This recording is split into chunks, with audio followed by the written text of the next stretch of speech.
nine and a nine nine and nine and nine nine nine nine and a nine nine nine and a nine and a nine and nine and a nine nine and a nine nine nine nine nine and a nine nine nine and a nine nine nine nine nine nine nine. Ay, ay, ay, ay, and nine, nine, nine, and nine, nine, nine, nine, and nine, nine, nine. And nine, nine, nine, nine, and nine, nine, nine, and nine, nine, nine, and nine, nine, nine, nine. Shalom, shalom, holy friends. I'm so happy to see you all. Thank you for being here. And Juan, I know you're normally a listener from afar, so it's nice to have you in the room with us. So thank you so much. And we are here in our kindness series, exploring chesed. How do we build a more kind world? A more kind world, a more gentle world, a more compassionate world. And we have looked at various facets of humans engaging with humans, humans in the abstract and humans in the flesh. And last session, we looked at humans' relationship to the earth. And before we return to humans, today we're going to look at non-human animals, right? Are humans animals? Are we animals? Well, that's kind of a complicated question, right? A biologist would most certainly say yes, right? The fact that we even talk about transplants from pigs into humans means we're animals, right? And we are relatively predictable in terms of our behavioral patterns and our physiology in many ways. And yet, spiritually, are we animals? Well, it's not so clear. In Kabbalah, animals do have souls, but a lower degree of soul than humans have. So that question I get every year, Rabbi, is my dog going to heaven? I need to tell my kid, my dog who died, are they going to heaven? The short answer is yes. There is a soul in animals. So we are going to look here today at Chemla Labale Chaim, displaying compassion for animals. Too much Plato. Yeah, yes, we can move beyond Platonism and the notion that there is innate knowledge, innate wisdom, innate souls, and into the realm of empiricism, that what we learn is learned through the senses, not through an innate sense of knowing. However, do animals learn through empiricism, or do animals learn through an innate sense of knowing? That's kind of it. Plato might speak more to animals than humans. Okay, friends, here is a question for you. Here's a poll question for you today.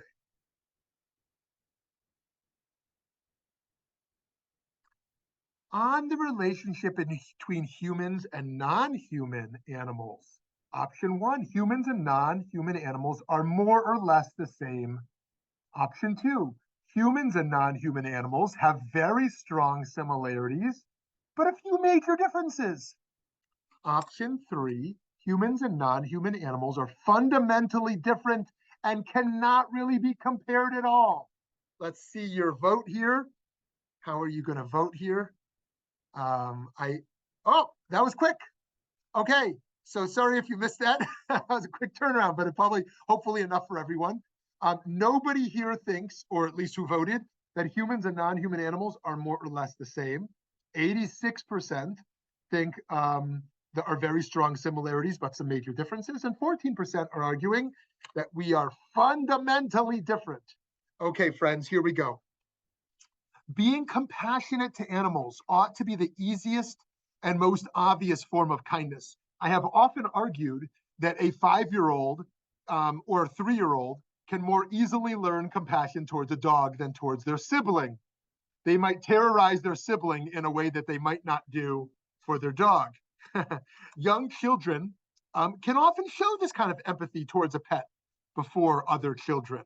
Few want to act cruelly to their dog and cat. I'm sure there are kids out there that terrorize pets, but I don't see that so often. Many enjoy riding and even brushing horses, in addition to petting dogs and cats. We see an animal's vulnerability, and we naturally want to protect it. We also know so well that our ecosystem is complex and how all life is interdependent. Indeed, it seems most probable that an act of cruelty toward animals found in China's wet market was what kicked off the COVID pandemic, right? I'm going to presume for a moment a few of us engage in the conspiracy theories. that are involved in the origins and embrace the most commonly held scientific notion that it emerged out of the China's wet market, out of animal cruelty. There are countless sources that teach us to be compassionate towards animals. The Torah instructs us, do not muzzle your ox when it is treading. On this verse, Rabbi Aaron of Barcelona teaches that this mitzvah is about kindness to animals. Here's what he writes over here in the Sefer HaChinuch. One may not prevent an animal from eating that upon which it is working at the time of its work. The root of this precept is to teach ourselves to develop beautiful souls, to choose fairness, and to adhere to it, and to pursue loving kindness and mercy.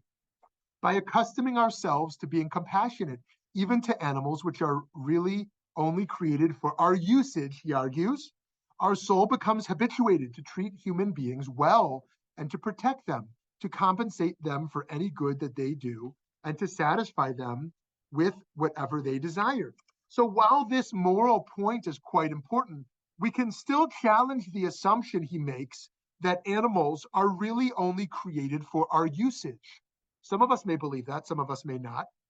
Are humans the pinnacle of all existence and all other life merely here for our use, seemingly including not only our appetites, but also our fun or desires, right? Why does a dog exist? That dog looking at us in that picture there. Does that dog exist? Hold on, I want to look at that dog's eyes for another moment. Does that little dog there exist because it gives us pleasure to pet her? Because it gives us pleasure to take her for a walk? Because it gives us pleasure to throw him a ball? Or does that dog exist for her own sake, for his own sake, right? That's an interesting question. Another Torah verse teaches us, if you see your enemy's donkey overburdened with a heavy load, and you might hesitate to help, instead you shall certainly help him unload. Some interpret this verse to be about helping our enemy, right? You should even help your enemy, not only someone you like, right? But others suggest that the focus is that it's so important to help an animal, even when it's the animal of your enemy, right? In ancient warfare, well, I guess in modern warfare as well, cruelty is often shown towards animals in addition to the enemy, right? And other times it's not. Why? Because it's an asset. Part of the spoils in war is you capture the women and you capture the cattle and you kill the men, right? And the children are a little more complicated. What you do with the children? Do you adopt those orphans and bring them in? Do you kill them? Do you just leave them? What do you do with children? Because they're not really an asset unless you turn them into child laborers or slaves. The Talmudic rabbis suggest that the prohibition to cause pain to animals is doraita, doraita meaning of biblical origin. And they debate which of the many verses is the primary verse in which to root this Torah imperative, right? Got it? So they already want to say that causing pain to animals is biblical, not rabbinic. And then they debate which verse to attach it to because there are so many. For Rashi, it is the verse just quoted above that is the basis for the biblical prohibition around this enemy's donkey and helping with the burden. For Rambam, Maimonides, however, he cites the story of Bilam. Remember the story of Bilam, where he whips his donkey as the basis for the biblical prohibition, right? And he gets chastised by the angel. Well, not by the angel, by the donkey. But in a sense by the angel as well, because of kind of that revelation that kind of emerges there. But that the donkey, not Bilam himself, can see this angel, right? So over there, the Rambam wants to root this prohibition of Tsar Balei Chayim. It is instructive to note that the rabbis did allow killing animals when it is for tzorech adam, human need. Right? Do the rabbis allow for eating meat? Of course. You can kill an animal not for fun, not for hunting, not because you think it's a fun game, but because you need the food. At the same time, We're all familiar with the great sensitivity that must be taken regarding how an animal is slaughtered. Furthermore, the Shulchan Aruch goes as far as taking an animal's mental state into account when discussing what constitutes a treifa, i.e., an animal that would have died of its own accord due to illness or disease. Here's what the Shulchan Aruch teaches. If the animal has become scared by a person to the point that its lungs have completely constricted, for example, it witnessed another animal being slaughtered or something similar, the animal's a treifa. You may recall the mitzvah of Shiluach HaKen, that yes, you may take eggs to eat, but you need to shoo the mother bird away, right? Because there's a sense that the mother bird will have some pain in taking her eggs. And so, yes, you may take them, but you need to send her away first so she not kind of witness this. It is perhaps remarkable to note that Rav Yosef Karo, who we just taught, understood that an animal being scared can lead to its lungs being constricted to the point that its physical well-being, even its life, is at stake. Similarly, the Pitchei Tshuva writes, the practice of people with chickens in hand standing around the butcher while he is slaughtering so that they can be the next in line is not correct. This is especially true on Erev Yom Kippur, when the butcher is slaughtering the chickens of Kaparot, an atonement ritual with mystical significance. This holding the chickens in a way that they can see the others being slaughtered is not right, since it constitutes Sar Balei Chayim, cruelty to animals. Now, I want to make clear, I'm in no way comparing, I want to be totally clear, comparing the Holocaust to animal slaughter in any way, but I just want to kind of acknowledge that part of the suffering that emerges in the Shoah is not only your own murder, your own suffering, but witnessing the cruelty in front of you. When you are standing in a line in the crematoria, right? When you are standing in a line to the gas chambers, when you witness your child or your rabbi or your wife killed, right? There's an extra degree of mental anguish, of torture, of suffering, which is obvious to us that emerges from that. And so, once again, no comparison of that level of human genocide to this. However, I think part of what the Pitchei Tshuva is saying here, based upon our human understanding, that your suffering connected to collective suffering, and what it means to witness that, so too he extends to animals in the sense that, yes, an animal lives a good life and then is quickly slaughtered.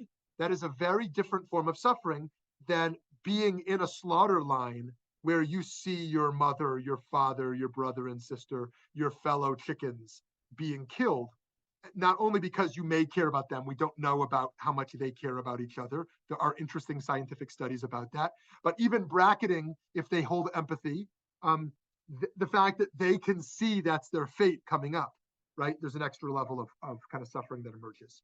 So regarding this minhag, this custom of kaparot, which we just mentioned, many contemporary rabbis and community leaders have spoken out against the practice itself, that before Yom Kippur we should swing the chicken above our heads and then kill it out in the streets. And several resolutions have been written banning it, as it often involves Tsar Balei Chayim, the prohibition of pain to animals. For Rambam, the Torah's prohibitions are here to improve our character, right? What is this about for the Rambam? Well, it's not exactly about the pain of the animal. It's really about who are we as humans, what midot, what character traits do we have? He writes over here in his Moreh Nevuchim, this law comes to perfect us in that we should not behave cruelly and that we should not cause unjustified, senseless pain. Slaughtering should not be done cruelly, nor is hunting for sport permitted.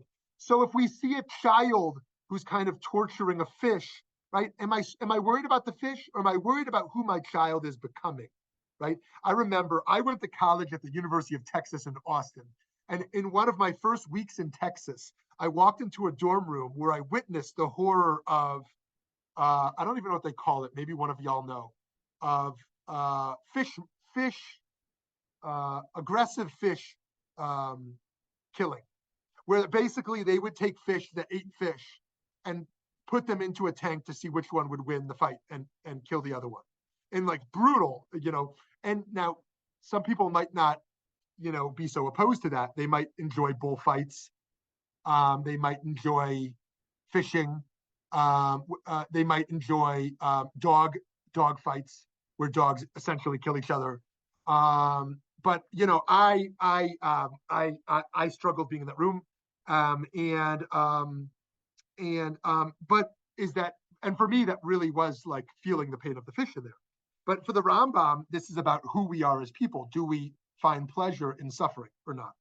The concern for the welfare of animals is not only about limiting suffering, but also about proactively showing kindness. The Talmud teaches we should feed our animals before ourselves. Here's what it says over here in the Talmud. Rav Yehuda said in the name of Rav, it is forbidden for a person to eat before they give food to their animals. This is learned from the order of the verse found in the Shema. It says in the Shema, and I will give grass in your fields for your animals. And only then the verse goes on to say, and you will eat and be satisfied, right? As we say in Birkat HaMazon as well, in benching. And so this is actually a halakha brought down that if we are to feed our pets, we should feed them before us. Now, that's kind of complicated because some of us may have our dog bowl or our cat bowl out all day, right? My dog doesn't have a feeding time. His bowl's out all day, right? He can eat when he wants. Other people have an eating time. This also is kind of interesting in terms of how it plays out with begging at the table, right? It might, if we don't feed from the table, it might be nice to feed them after because, okay, they witness us eating, but then they get it. If you just fed them and then they beg, they don't really get anything else, right? So that's kind of interesting to unpack. It's interesting to note, however, that the above applies to eating, but when it comes to drinking, one may indeed drink before they give drink to one's animals. You take your dog for a walk, you're thirsty, and the dog is thirsty, you can have a drink before you give the dog water. I mean, most people have a bowl of water out all the time, right? But in theory, this is deduced from the fact that Rebecca poured water for Eliezer before for his camels, as we learn over there in Genesis 24. So, right, feed them first, but drink yourself first. Now, that's all things being equal. That's kind of what the tradition teaches. As soon as some factors are different, we may look at it differently.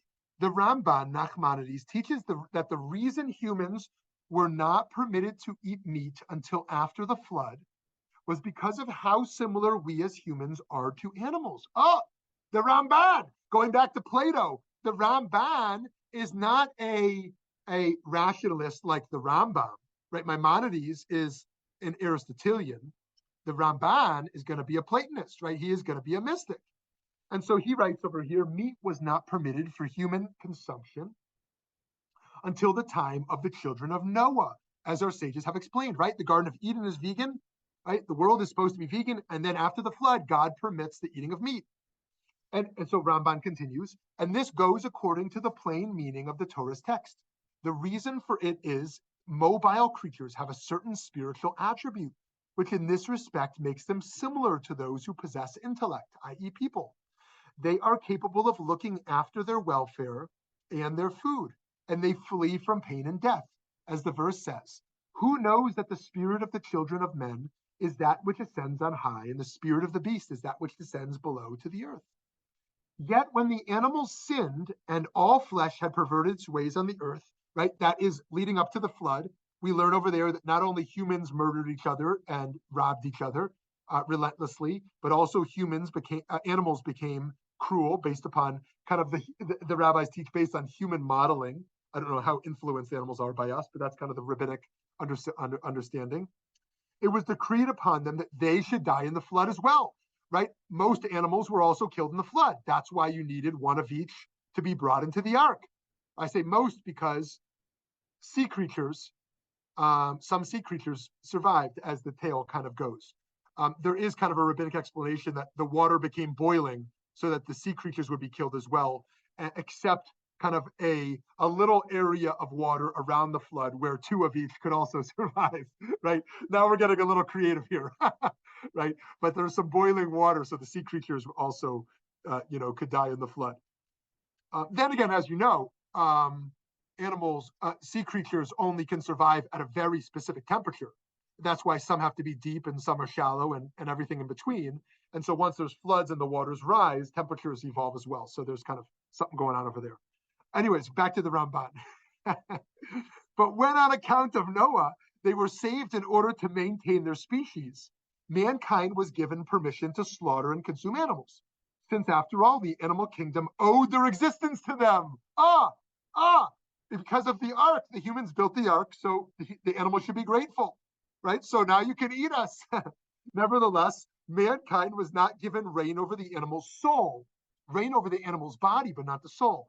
For it was still forbidden to eat a limb off a living animal, aver min achai, right? Remember, there's 7 Noahide laws, 7 laws that are given to Bnei Noach, and one of them is you can't eat a limb off a living creature.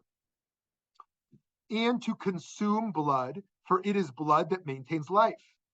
All that was permitted was the flesh of the animal after it has died, but not the animal's soul itself, right? And part of the animal's soul is considered to be the blood, right? That the soul of an animal is found in its blood. Okay, Rav Kook taught over here, there is no doubt in the mind of any enlightened thinker that the dominion spoken of in the Torah, they, humans, shall have dominion over the fish of the sea and the birds of the sky and over every living being that moves on the earth, cannot refer to the dominion of a tyrannical ruler who treats both subjects and servants cruelly in order to satisfy his personal arbitrary desires. It is unthinkable that there should be an institution of servitude as ugly as this, stamped with an eternal seal in the world of a God who is good to all, whose compassion extends to all creatures, right? So Rav Kook says, yes, it says over there in Genesis that humans have dominion, but dominion doesn't mean that you're a tyrant that just tortures and does as they please with one's subjects, but rather the kings of human history should not be our model of reigning, but rather Hamelech, the God, the sovereign being, should be a model, and we should reign with compassionately, Rav Kook teaches. Picking up on the point about the consumption of meat being banned at the creation of humanity, Rav Kook continues to teach that this will be our destiny in the time to come as well. You might enjoy that nice picture over there of tofurkey, right? If you came for Thanksgiving in my house, you would enjoy a nice piece of tofurkey. It wouldn't look as dry as that. It would look nice and wet with gravy on it. So Rav Kook continues over here. It is possible to conceive that a highly valued moral virtue, which had already existed as a part of the human legacy, should be lost forever, right? That God created a vegan world. It was already established that the very same permission to eat meat granted after the flood was not intended to be the actual practice for all time. For how is it possible for a lofty and enlightened moral condition once instituted to vanish as though it had never been, right? We want to go back to the Garden of Eden, right? The Messianic age should be a time of redemption, of non-violence, where all life is free. Rav Kook continues, when humanity arrives at its goal of happiness and complete freedom, when it reaches that high peak of wholeness, which is the pure knowledge of God and the sanctification of life fulfilled according to its nature, then human beings will recognize their relationship with all the animals who are their companions in creation, and how they should properly be able, from the standpoint of pure morality, to combine the standard of mercy with the standard of justice in particular relationship to the animals. And they will no longer be in need of extenuating concessions. Thus will humanity expand the limits of righteous behavior. Once the gates of righteousness are open, the light will continue to spread until within the parameters of human righteousness, the demand will arise, valid and enduring, to take counsel in seeking ways to improve the lot of these animals, who exist at a lowly and humble level of creation in terms of their material and moral status. Then the dominion of which the Torah speaks will be established according to its purpose and its value, as it was intended to be understood. And certainly, when the noble vision is fulfilled, then humanity will no longer be able to in any way brandish its sword over animal life. They will dwell in safety together and savor the splendor of life. So while Rav Kook was mostly a vegetarian, he did believe that the prohibition of eating meat does not apply to all until the Messianic era. However, I would just want to remind us here. So Rav Kook does hold up this vegetarianism as an ideal, but he says that's not for now, right? In our era, it's a different era. That's a Messianic ideal. One might argue, however, that shortly after the passing of Rav Kook, with the massive scale up for capitalism and its influence upon factory farming, that we've entered a new era, that meat may not blanketly be prohibited today, given kind of what's happening in the factory farming industry, which many of us have seen videos about. But the rabbis never could have imagined the levels of suffering involved in the factory farming industry, experienced in kosher factory farms as well. They also never could have imagined that we'd have as many scientific studies as we do today that point to the detrimental impact on one's health that eating meat can have. Eating red meat and other forms of meat on a very regular basis, what that does for cardiac disease.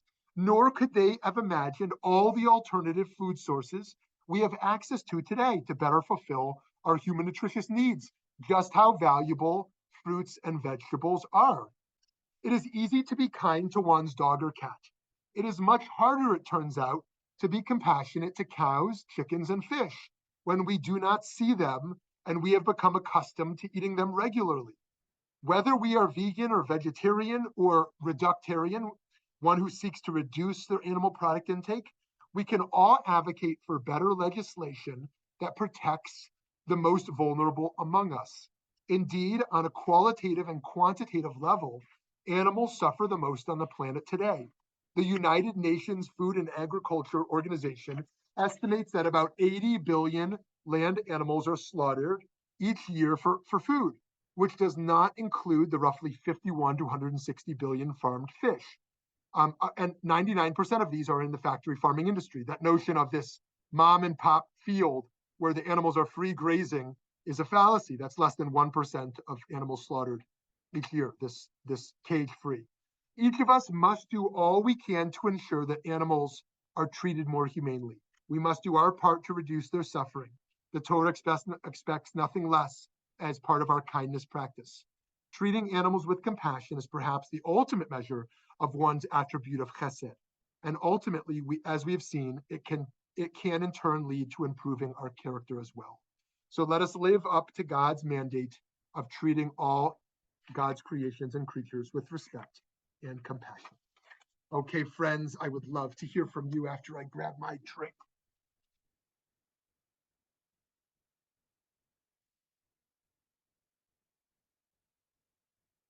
Okay, friends, would love to hear from you. Hi, Lauren Blatt. Hi. So my understanding was that Rav Kook ate chicken only on Yontif and Shabbat and no other time, which is one way to reduce. Other thing is, like, I've been trying to live an ethical life that way.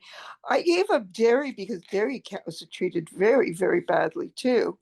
So, I think you can live a good, nutritious diet with not eating any animals. But I think that for people to wean themselves down, you could start with like, I gave up red meat long ago, but like chicken or turkey on Shabbat and Yantif, or then maybe just fish.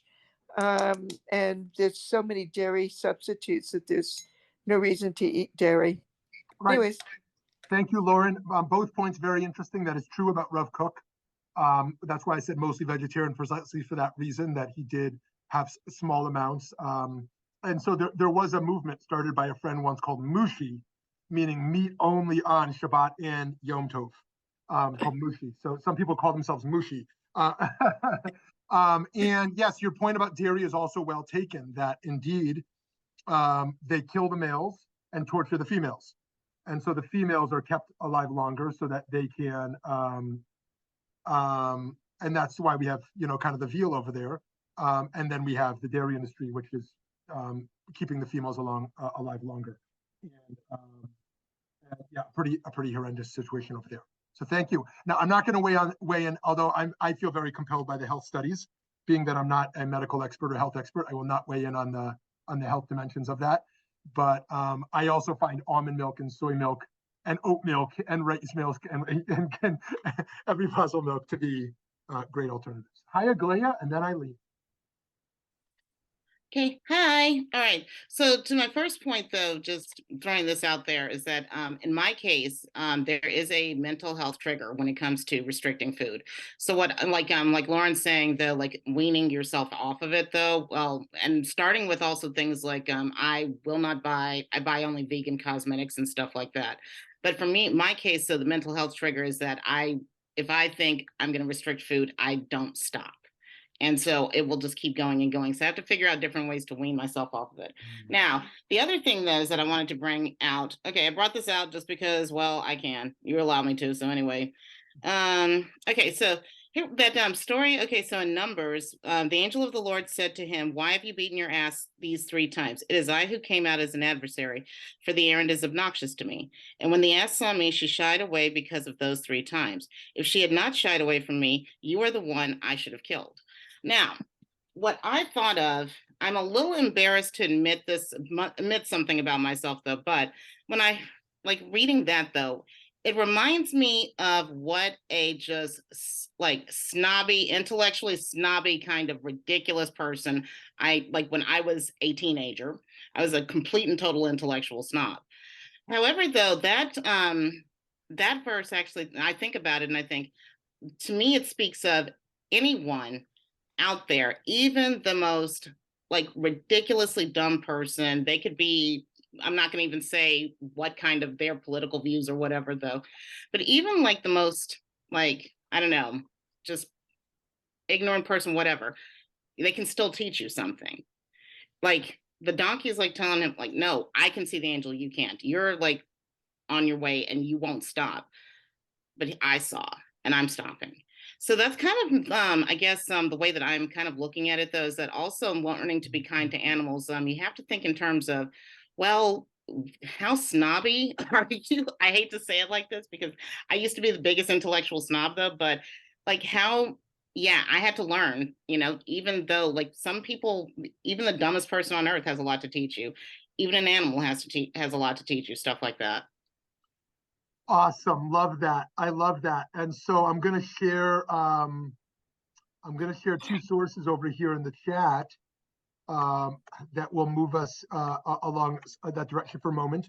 So it says over here in the Talmud of Eruvin, I think this is a really fascinating Talmudic passage, that if we had not received the Torah, we would have learned modesty from watching a cat, honesty from the ant, and fidelity from the dove. Of course, they're being a little bit yes, exactly, facetious.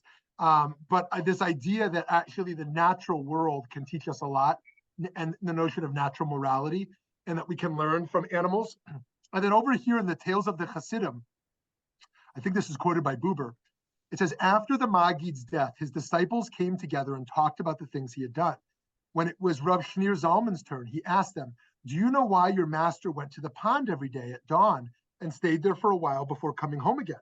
They did not know why. Rabbi Zalman continued, "He was learning the song with which the frogs praise God."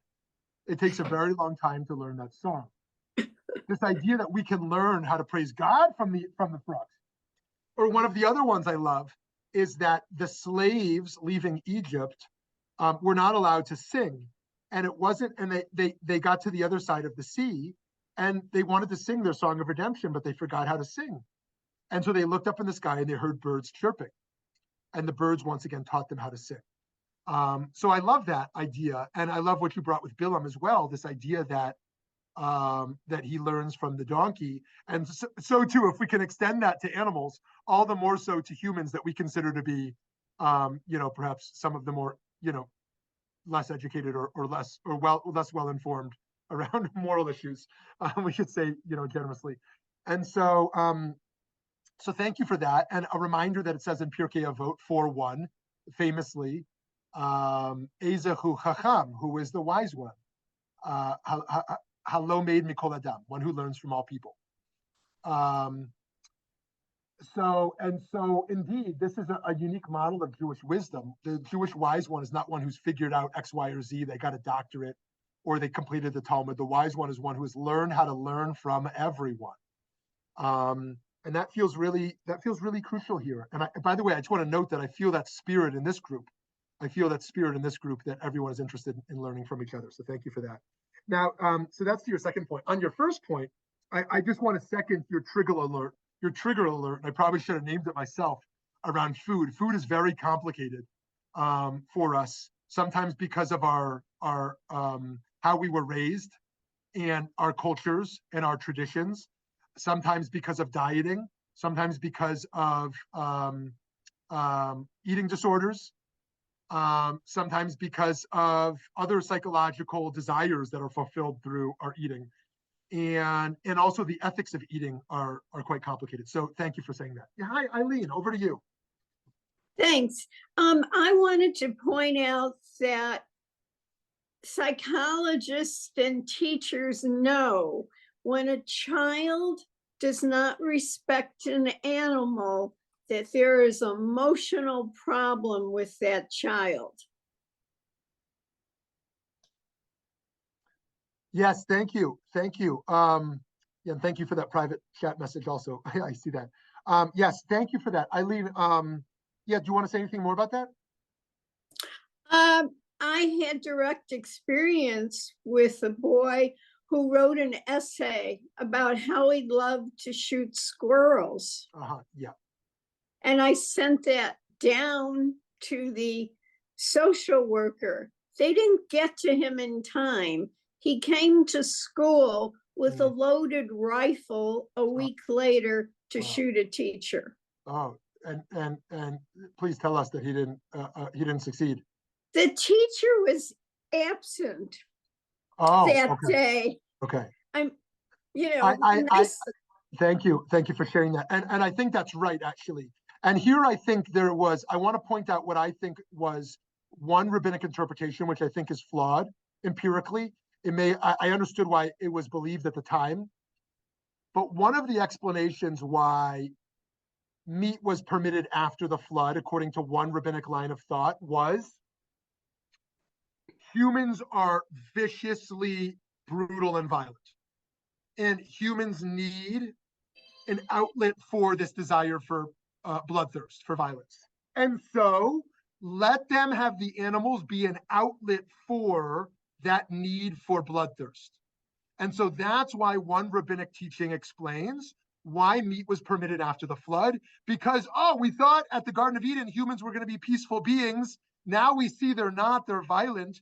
So let's teach them, don't murder, but give them an outlet for violence on the animals. Now, I kind of see that thought. Maybe you were taught as a kid to go punch your pillow if you were mad. Don't punch your brother, punch a pillow. Maybe you were taught to go hit a tree with a bat rather than hit your sister or brother, right? And so give an outlet to that energy. But I think empirically, it's according to some things I've seen that's wrong. Actually, the expression of an emotion oftentimes reinforces that emotion rather than releases it.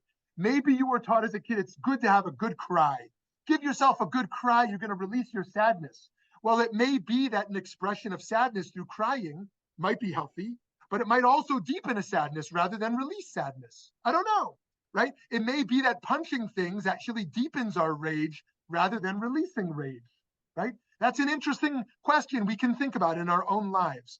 When we express an emotion, does it release it or deepen it, right? So over there, they thought that, and so too, like Eileen is saying, a child that is violent to animals, we should be concerned that violence will be torn towards other beings as well. There was a family member, and then over to Gary, a family member, a child that I remember as a kid had a BB gun, and he would shoot these birds and line up these birds and squirrels along the sidewalk. And I remember thinking, even as a young kid, that this was a kid who had aggression issues. This wasn't just a fun thing that was a healthy thing that a young kid did, as kids also often did. He had aggression issues, and his desire to do that also was manifest in some other behaviors. Okay, yes, over to you, Gary.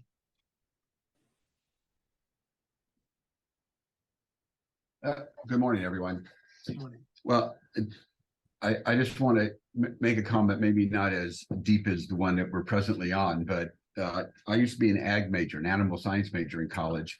And I used to have part of the course in college. I had to work in a slaughterhouse for a quarter, and you can't convince me that animals don't have some sense of what's going on inside the slaughterhouse. Even getting them off the truck to line up to go in one by one into the slaughterhouse, because if you've never experienced that, and I'm a pescatarian, I guess you would say, that's pretty. If you have any emotion, you see that. And I don't care if it's cattle or sheep or pigs. We didn't slaughter chickens in the slaughterhouse, but four-legged ones. It's pretty gut-wrenching. So, which brings me to another topic in slaughter that I'd like to just throw out there, is that now we see some of these Eastern European countries that are no longer allowing shkita. They're requiring their kosher animals to be stunned. I personally didn't see a difference. It's like, wasn't a kosher slaughterhouse being stunned or not being stunned. Do you think that's more of an anti-Semitic thing that they're just using as an excuse to limit Jewish culture and tradition? And I'll finish with one thing in memory of my mother. My mother always told us, you feed your animals first. And she'd get really upset of us and it'd make us stop eating to go feed it. We always had a dog to feed our dog. And, and she always would quote, Talmud says you feed your animals before you feed yourself. So go feed your dog. So I'll leave it at that. Very nice. Awesome. Right. That's great. And going back to that question of are we as humans animals, and to what degree? It's interesting. It's derogatory. You say you animal, right? Yeah. you as if that's like the lowest form of our human expression would be to be animalistic. But yes, I love that existed in your home of feeding the animal first. Now, to your second point around stunning. As an animal welfare activist myself, who is concerned about animal treatments, and I am not an advocate for pre-stunning, but I am an advocate for post-stunning. Stunning meaning just before the animal's slaughtered, but rather stunning immediately after the animal has been slaughtered, because they are not killed immediately. However, I believe, even with my advocacy work, that the European advocacy for stunning is largely driven by anti-Semitism. Yes, there are animal rights activists involved, but I really think if they want to go after animal cruelty, they should go after big ag factory farming slaughterhouses in Europe itself, and not pick on the minorities of Muslims and Jews. The minorities are already at risk in Europe, not to mention the history they've had. And to pick on the minuscule amount that is emerging from halal and kashrut in Europe, I think is wrong. And they should pick their fight with the big ag. And so I have spoken out consistently against those European movements, those calls for reform, even though I am an advocate for post-slaughter stunning. Much more to talk about there if there's interest. But to go to your first point before we move on, there's a lot of studies that show the relationship in slaughterhouses of animal cruelty to worker cruelty. That slaughterhouses that are more likely to engage in some of the more horrific practices are also more likely to engage in such with the workers. We saw that in agri-processors. Remember in Postville, Iowa, Rabushkin's, right? Temple Grandin, who's known for her work on autism and is also known for her work on animal welfare, said it was some of the worst animal treatment she had seen in this kosher slaughterhouse, because they were doing shackling and hoisting, where they hold the animal upside down by the leg, and other practices that many slaughterhouses don't engage in. And when I flew to Postville, Iowa to meet with the workers there at Agri, and I met with these 389 workers from Guatemala who were brought there by coyotes, I saw that they were paid under minimum wage, worked in hot, sweaty conditions, were often not given breaks, and it was really bad. It was really bad. And so we do see that there is a strong correlation between that. The last thing I'll say about that is that those of us who are concerned with the mass incarceration systems in America and how those systems have been built, we don't have to go back to Jeremy Bentham. What was it called, Aglaia?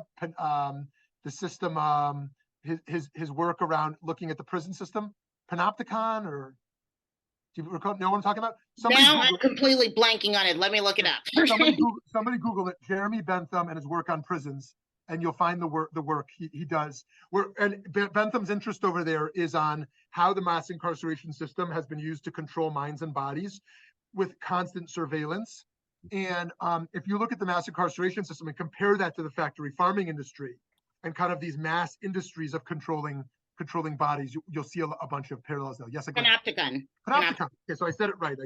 It's been 20 years since I said the word. So anyways, thank you for that. So yes, hi, yes, Rabbi Lerner. Unmute. That's the first thing. I Okay. keep myself muted because sometimes I make comments Thank you over for other doing that. people. Great. What can I tell you? Because I also functioned as a Rav Machshir and supervise catering, I learned more than I ever wanted to know, much more than I ever wanted to know. And one of my subjects was to go to a poultry slaughtering house to really see what's being done. Never should have gone. Never should have gone, because I couldn't eat even chicken for weeks. What I saw was precisely what you just mentioned. Number one, the animal care was less than acceptable to me. While in college, I ran the animal research lab, and I was in charge of the animals. So we're talking rats, pigeons, monkeys, and whatever, feeding, cleaning, and maintaining. And I wanted to see how different the slaughterhouse would be. It was incredibly different. It was absolutely indifferent. Secondly, I saw something, and I share it with you as one observation and not an indictment of an industry. The Shoch team were doing 6 and 7 chickens a minute. Yeah. There was no time for a bracha. There was no time to check the knife. They were under the gun to produce quantity, and there was literally no one checking for any form of b'dika. So at that point, I realized, okay, another problem with the kosher industry and what we say to people. So in part, I don't totally denounce regulations that look at what we do and say it's not so.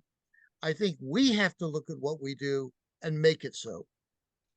Beautiful. Okay, thank you so much for that. And I really appreciate all of what you had to share there.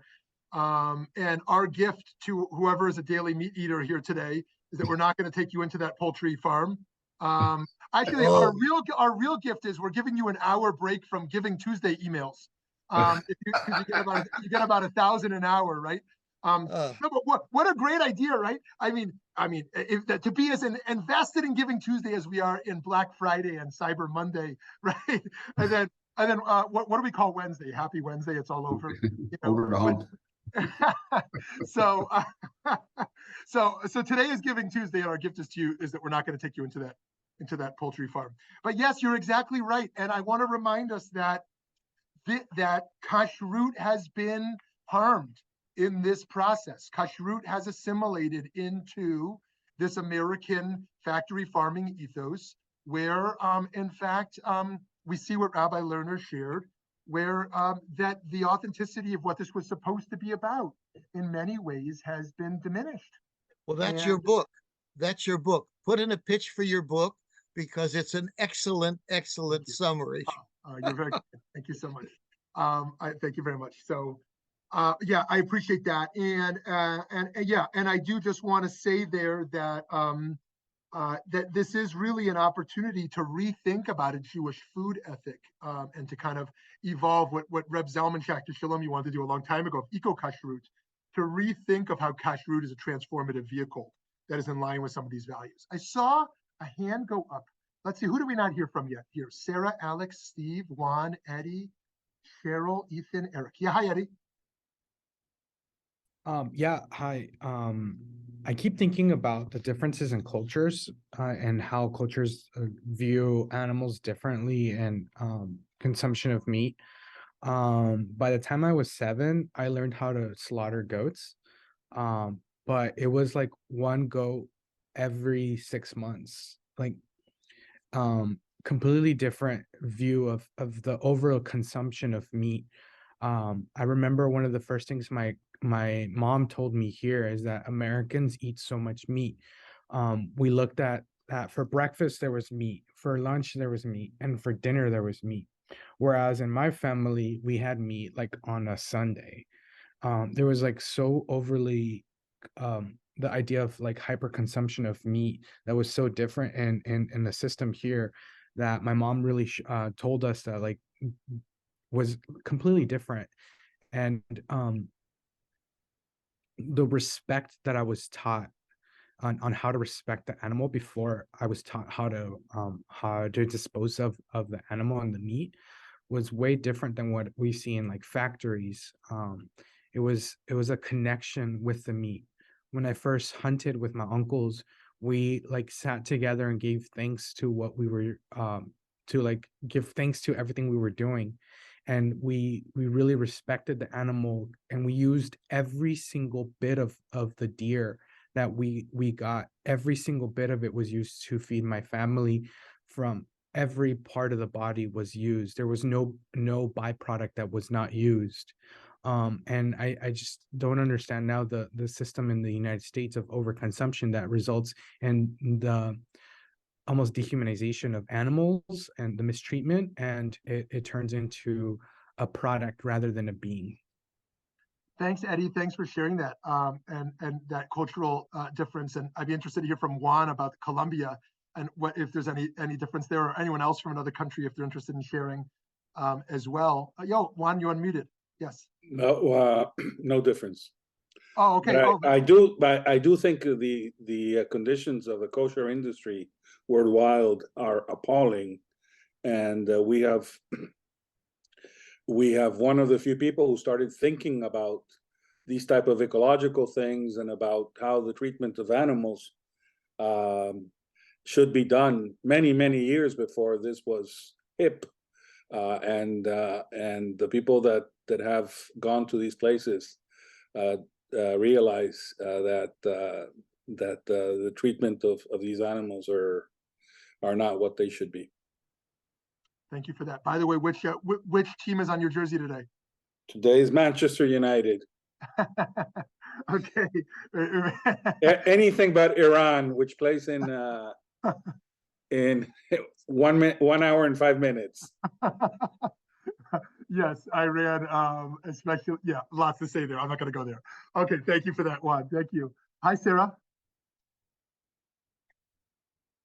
Hello. So there have been so many interesting things said today. Let's go back to the Ark first, because that one fascinated me. And I wondered if part of feeling as if they needed to eat meat wasn't so much about the inherent nature of people's violence as much as what else was there to eat for the year and a half or so, 2 years that they lived on that ark. All they could eat were animals. So it was customary that this was the form of nourishment and nutrition, and they needed to go back to something that may have been agrarian. And the whole planet was regrowing. So that was another piece of what needed to come into being. That's at least how I'd like to see that piece. As far as the medical piece, I can say as a physician that indeed all we see from animal consumption, from non-vegan consumption, is incredible amounts of inflammation throughout the body, innumerable numbers of disease states, and one of the best sources for looking towards changing diet and for the medical information around it comes from the Physicians Committee for Responsible Medicine, PCRM, that also looks at medical schools and the medical community and trying to make them stop using animals for research, and the cruelty that has been instilled in physicians needing to kill animals for their education. There are much better alternatives. That's that piece. I'm fascinated by the notion of our different cultural experiences. And I know that my father, who was starving in First World War in Poland, in his little shtetl, living in a hole in the ground, basically, all he could ever imagine was the idea of having food. And his father was a kosher butcher. And his idea that when he became a wealthy man, all he wanted was steak every night. And so it was imposed on us. My brother and I both gave up meat in our late teens. And since then, my confirmed notion of not eating other sentient beings really came from the Buddha, who implored us not to eat other sentient beings and accepted that there are ways in which, for medical reasons, we may need something from animals. So if it was the source of insulin before we could do that chemically, we could turn to our animal friends and ask for them to help us to improve our health. B12 is another one of those things that we can't get with our vegan diet. And so we have to find another source. The other, I guess, last piece that struck me is that, they're but for little bits and pieces of proteins. We are our animals. We are no different. Our genetic structure, we've proven, is so similar to all of our animal friends that to imagine that we are so superior is comical and sad. And I'm complete. Very good, Sarah. Thank you for sharing. Thank you for sharing. By the way, I'm reminded of there is an idea in kashrut called Ra'ui lekelev. Is it fitting for a dog? And so there was a class with Rabbi Soloveitchik on Pesach and what you can eat for Pesach. And someone said, Rabbi, is toothpaste kosher for Passover? Do I need a special toothpaste that's kosher to Pesach? And he says it's not Ra'ui lekelev, meaning it's a dog wouldn't eat the toothpaste, so it's okay. You can use the toothpaste. And so the next day, the student came back to class and said, Rabbi, last night I put the toothpaste on the ground for my dog, and my dog ate the toothpaste. And Rabbi Soloveitchik says, your dog is meshugana, right? Which is funny, because what he's saying is he doesn't believe in empiricism. He believes in kind of a legal formalism, that it doesn't matter what your dog did. I believe dogs don't eat toothpaste, right? And so are we dogs? Are dogs different? Interesting that in kashrut, is it fitting for a dog becomes part of the question for us as well. Friends, next week in our kindness series, we're going to look at walking humbly, how to live with humility. And I think we'll have a lot to do over there. And I wish everyone a great day, not only a meaningful day, and go Manchester, but also a day that we find opportunities for kindness that we plan to do already, and maybe some opportunities for kindness to ourselves and to others that we didn't already plan to do today.